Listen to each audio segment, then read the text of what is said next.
15 घंटे के बाद भी फायरिंग करने वाले का अब तक कोई सुराग नहीं मिला है। कल रात 9 बजे पौष इलाके के सेक्टर 45 में एक बिल्डर के दफ्तर में ताबड़तोड़ फायरिंग हुई थी। हथियारों से लैस 5 बदमाश बिल्डर के ऑफिस के बाहर पहुंचे और करीब 25 से 30 राउंड फायरिंग की गई। फायरिंग के बाद इलाके में दहशत का माहौल है। फायरिंग से दफ्तर में लगे हुए शीशे चकनाचूर हो गए। बिल्डर के ऑफिस में खड़ी लग्जरी कारों में भी गोली लगी है। गनीमत ये रही कि फायरिंग में कोई घायल नहीं हुआ।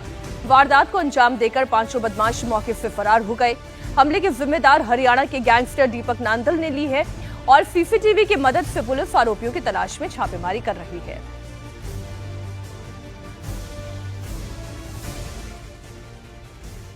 ब्लूम्स है ना जो होटल, इसके पास कोई फायरिंग हुई है। तो हम इस सूचना पे यहाँ पर पहुंचे।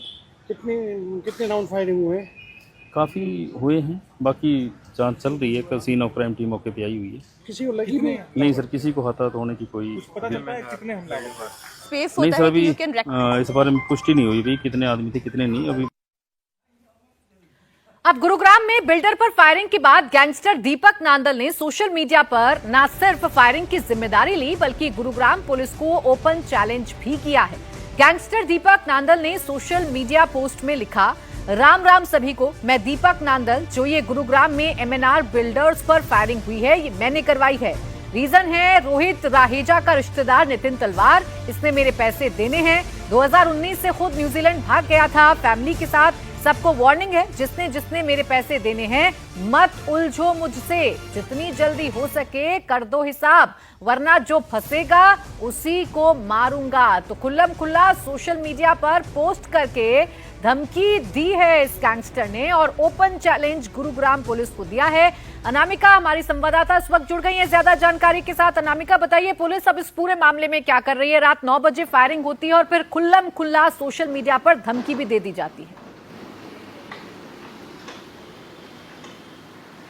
बिल्कुल, इस घटना ने पूरे गुड़गांव को दहला दिया है। इस समय हम एमएनआर बिल्ड मार्क के बाहर मौजूद हैं और अगर हम आपको तस्वीरों में दिखाएं तो आपको साफ साफ देख पाएंगे कि किस तरीके से यहाँ पे फायरिंग की गई थी। जो शीशे हैं वो चटके हुए हैं, उस पे बुलेट मार्क आपको नजर आ रहे होंगे और 1 नहीं 2 नहीं 3 नहीं लगभग 25 राउंड फायरिंग की गई थी। ये जो आप काला गेट देख रहे हैं इसको कूद कर जो है वो जितने 5 जो गैंगस्टर आए थे, 5 जो बदमाश आए थे, वो इस लोहे के गेट को कूद कर अंदर गए। अंदर सिक्योरिटी गार्ड मौजूद थे, उन्होंने ताबड़तोड़ फायरिंग करनी शुरू कर दी जिससे सिक्योरिटी गार्ड भी घबरा गए और अंदर की तरफ भाग गए। उसके बाद जो बाहर लग्जरी गाड़ियां थी, BMW थी, जगुआर थी, उन्हें भी निशाना बनाया गया। केवल मैसेजिंग करने की कोशिश की गई थी क्योंकि जो बदमाश आए थे उन्होंने बिल्डिंग के अंदर जाने की कोशिश नहीं की। रोहित रहेजा और श्रवण रहेजा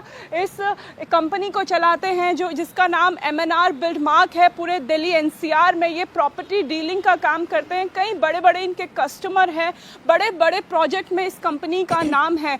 ऐसे में अब सभी जो कस्टमर हैं, इस बिल्डिंग में काम करने वाले लोग हैं, वो दहशत में हैं। लेकिन जो इस कंपनी के मालिक हैं उनकी तरफ से चुप्पी साधी गई है क्योंकि जो फेसबुक है उस पर उन्हें धमकी दी गई। दीपक नांदल ने इस घटना की जिम्मेदारी ली है लेकिन पुलिस इस मामले की जो है वो पड़ताल कर रही है कि क्या केवल लेन देन का मामला है या रंगदारी का मामला है। हम आपको दिखा दें कि एरिया कैसा है। एक पॉश इलाका है, यहाँ पे आपको होटल नजर आ रहा होगा और 9:30 बजे गुरुग्राम में रात नहीं होती है। यहीं से कुछ ही दूरी पर सेक्टर 40 का पुलिस स्टेशन है। ऐसे में हरियाणा पुलिस पर भी कई सवाल उठते हैं कि अभी तक गिरफ्तारी कैसे नहीं हुई है।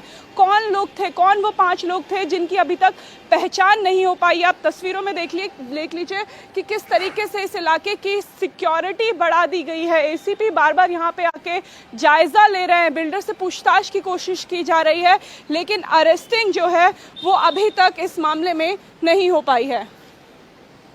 तस्वीरें इस वक्त हम दिखा रहे हैं। हमारे सहयोगी अनामिका गौर इस वक्त यहीं मौजूद है जहां पर यह फायरिंग हुई है। बाकायदा बुलेट के निशान आपने दिखाए, पुलिस काम भी कर रही है, लेकिन ये नकाबपोश कौन है, किस गैंग से जुड़े हुए हैं? दीपक नांदल जो ये कह रहा है कि वो जिम्मेदारी लेता है इस पूरी घटना की, वो इस वक्त कहाँ है? क्या पुलिस ने कोई और इंफॉर्मेशन, कोई और इनपुट दिया है?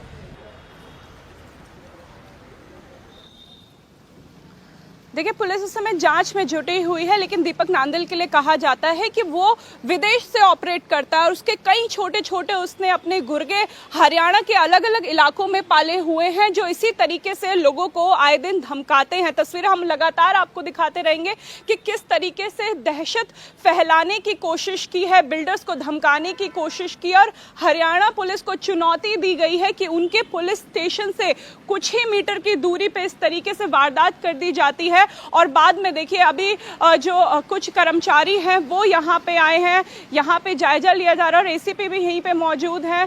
उनसे हम हम उनसे पूछने की भी कोशिश करेंगे कि क्या अभी तक इसमें एक्शन लिया है।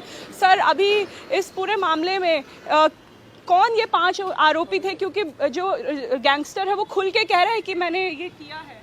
अभी चल रहा है, एक बार इन्वेस्टिगेशन देख रहे हैं, इस स्टेज पे नहीं बता सकते कुछ भी। क्या सीसीटीवी कैमरा यहाँ के चल रहे, क्योंकि ये कहा जा रहा है कि सीसीटीवी कैमरा भी खराब है?